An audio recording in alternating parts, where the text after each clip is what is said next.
ہمارے پیارے بھائی ابو محمد صاحب کا ایک مضمون ہے رنٹ مولوی، دین کا کاروبار یا طاغوتی سازش۔ لکھتے ہیں کہ پاکستان میں مذہب کے نام پر کاروبار کرنے کا رواج نیا نہیں، مگر حالیہ برسوں میں رنٹ مولوی کلچر نے دین کی تعلیمات کو مسخ کر کے ایک مکروہ روایت کو جنم دیا ہے۔ یہ کلچر صرف مذہبی اور عوامی حلقوں تک محدود نہیں، بلکہ سیاستدانوں اور اسٹیبلشمنٹ نے بھی اپنی طاغوتی خواہشات کی تکمیل کے لیے مذہب کو استعمال کیا۔ رنٹ مولوی کا مسلک پر گامزن یہ مولوی، پیر اور صوفی حضرات اپنے مفادات کے عوض دین کی اصل روح کو دفن کر چکے ہیں اور عوام کو جہالت کی گہرائی میں دھکیل رہے ہیں۔ علامہ محمد اقبال رحمۃ اللہ تعالیٰ علیہ نے انہی کے بارے میں خوب کہا تھا: رہ گئی رسم اذاں روح بلالی نہ رہی، فلسفہ رہ گیا تلقین غزالی نہ رہی۔ رنٹ مولوی کا یہ کلچر اس وقت عروج پر پہنچا جب اسٹیبلشمنٹ نے اپنی مرضی کے مطابق دین دشمن اور ریاست مخالف صہیونی شخصیات کو مقدس بنانے کی مہم شروع کی۔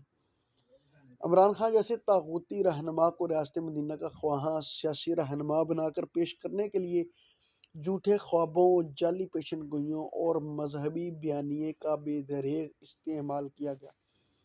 پیر پنجر سرکار اور دیگر نامور مذہبی شخصیات جن میں طارق جمیل، طاہر اشرفی، نور الحق قادری، صاحبزادہ حامد رضا، راجہ ناصر عباس جعفری، عبدالحبیب عطاری وغیرہ شامل ہیں، انہوں نے رنٹ مولوی کے کلچر پر عمل پیرا ہوتے ہوئے اپنے دین کو طاغوت کے سیاسی ایجنڈے کے لیے فروخت کر دیا۔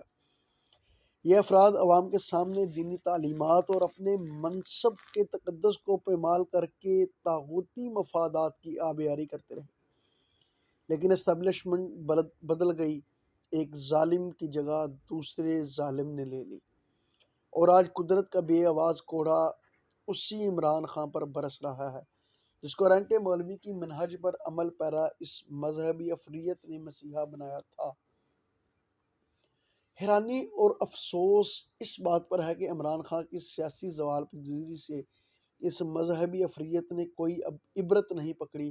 اور بدستور رنٹ مولوی کی منہج پر عمل پیرا رہ کر نئی اسٹیبلشمنٹ کی غلامی میں چاقو چوبند نظر آ رہے ہیں۔ ان کا یہ عمل بتاتا ہے کہ ان کے دین کی منہج فقط طاغوت کی خدمت کرنا اور عوام کو گمراہ کرنا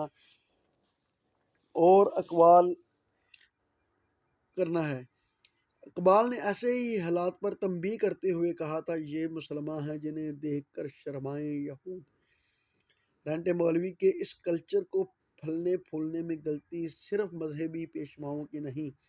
بلکہ عوام کی فرضی علوم سے بیگانگی،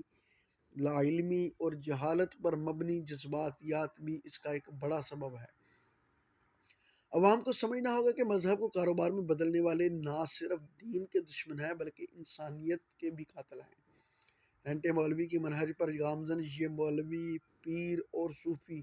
اصل میں دین کے وہ دشمن ہیں جن کے بارے میں اقبال نے فرمایا تھا: شریعت مولوی و مکتب کے پیچ و تاب میں ہے،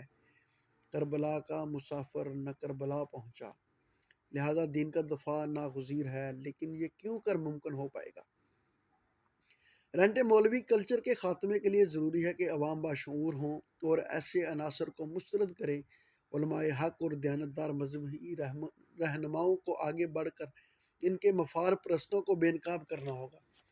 دین کی اصل تعلیمات جو عدل و انصاف کی بالادستی، ذریت آدم کی مشروع خود مختاری، انتخاب کے حق اور سیاسی کردار کو اجاگر کرتی ہیں، کو عوام کے سامنے واضح کرنے کی اشد ضرورت ہے۔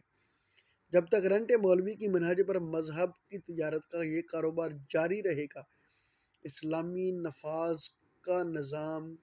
کا خواب شرمندہ تعبیر نہیں ہو سکتا۔ یہ وقت ہے کہ ہم اپنے معاشرے کو ایسے جعلی مذہبی پیشواؤں سے پاک کریں